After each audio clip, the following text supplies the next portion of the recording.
First மாங்காய் எடுத்து நல்லா இப்படி தோலை ஃபுல்லாக எல்லா பக்கமும் சீவிக்கிட்டு நல்லா செதுக்கி வச்சுக்கோங்க.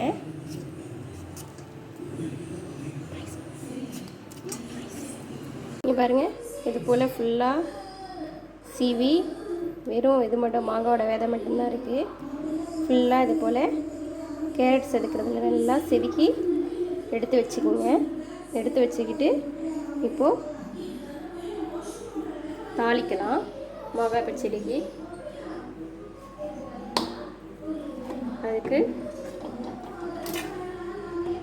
கொஞ்சமாக ஆயில் ஊற்றிக்கோங்க.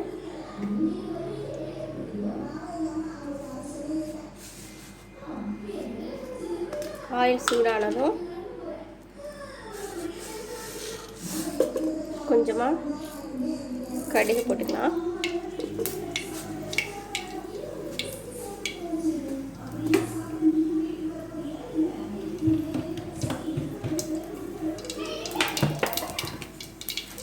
கடுகு பொரியுது.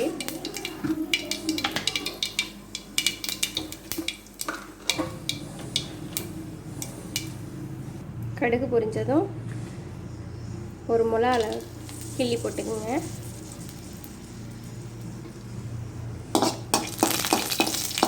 நல்லா வறுத்துக்குங்க.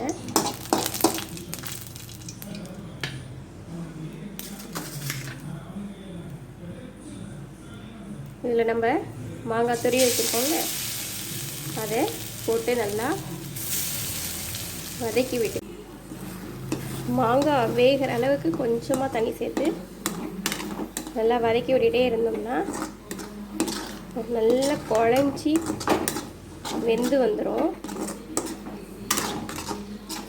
பாருங்க, நல்லா தெரியுது. இதில் இப்போ சம்மர் சீசனாக இருக்கிறதால மாங்காய் நிறைய கிடைக்கும். என்ன பண்ணுறதுன்னு தெரியாமல் இருப்பீங்க. இது போல் மாங்காய் பச்சடி செஞ்சு வீட்டில் பசங்களுக்கு கொடுத்தா ரொம்ப பிடிக்கும். பாருங்கள், நல்லா வெந்து வருது. மாங்காய் பச்சடி குழந்தைங்களுக்கு ரொம்ப பிடிக்குங்க.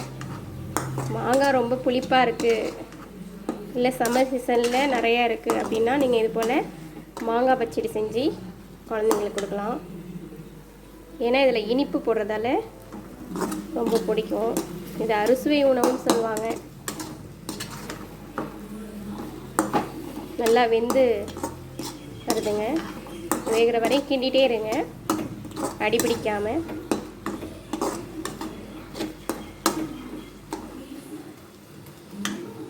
மாங்காய் பச்சடியில் இனிப்பு, துவர்ப்பு, உப்பு, காரம், வேப்பம்பூ போட்டால் கசப்பும் சேர்ந்துருக்கும்.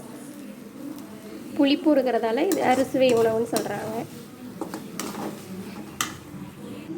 பாருங்கள், நல்லா அடி பிடிக்காமல் கிண்டிகிட்டே இருந்தேன். நல்லா குழஞ்சி வெந்து வந்துடுச்சு.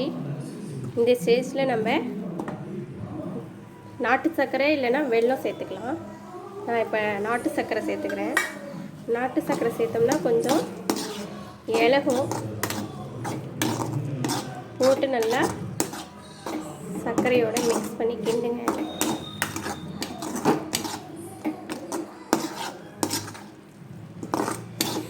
சூப்பராக இருக்குங்க. இது இனிப்பு இருக்கிறதால, இனிப்பு புளிப்பு எல்லாம் இருக்கிறதால தயிர் சாதத்துக்கு சாப்பிட்டோம்னா சாப்பிட்டுக்கிட்டே இருக்கும். அந்த அளவுக்கு சுவையாக இருக்கும்.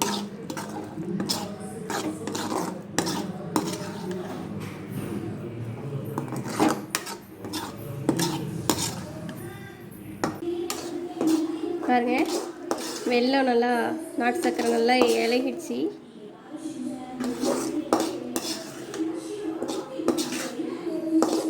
அவ்வளோதாங்க.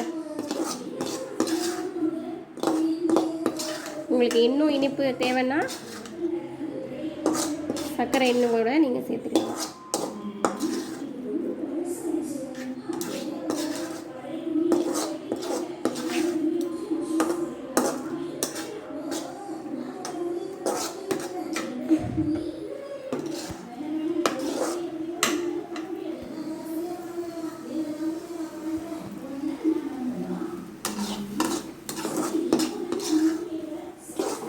பார்க்கும்போதே நாக்கில் எச்சு ஊறுதுங்க.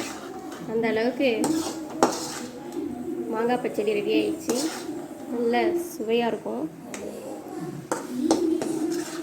இது போல் நீங்களும் வீட்டில் செஞ்சு பார்த்துட்டு எப்படி இருக்குன்னு கமெண்ட் பண்ணுங்கள். தேங்க்யூ. பிடிச்சிருந்தா லைக் பண்ணுங்கள், ஷேர் பண்ணுங்கள். Thank you viewers.